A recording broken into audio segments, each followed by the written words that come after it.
লতিরাজ বাড়ি একের লতির ফলন বৃদ্ধির উপায়। ভালো বীজ ভালো ফসল। আপনারা দেখতে পাচ্ছেন আসাদ এগ্রো ইউটিউব চ্যানেল।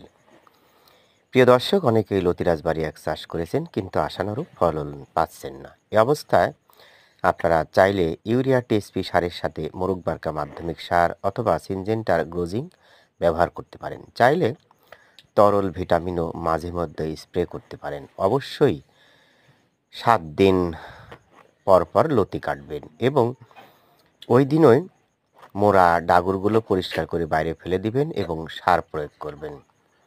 নিয়মিত পানি সেচের ব্যবস্থা রাখবেন। ভালো বীজ ভালো ফসল। অরিজিনাল লতিরাজ বাড়ি একের বীজ ফুল পোয়া চারা।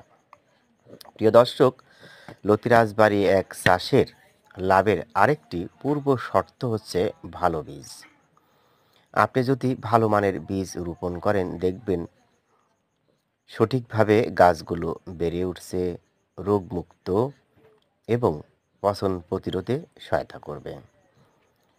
সুস্থ সবল সবুজ মানের বীজ সংগ্রহ করে লতিরাজ বাড়ি এক চাষ করবেন। প্রিয় দর্শক, অনেকেই কম দামের নিম্নমানের চারা সংগ্রহ করে চাষ করেন। এতে গাছের শরীর ঠিক মতন বেড়ে ওঠে না, লতিও মোটা তাজা হয় না, বিধায় ফলনও কমে যায়। তাই লতিরাজ বাড়ি এক চাষে অবশ্যই আপনারা ভালো বীজ রোপণ করবেন। ভালো থাকুন, সুস্থ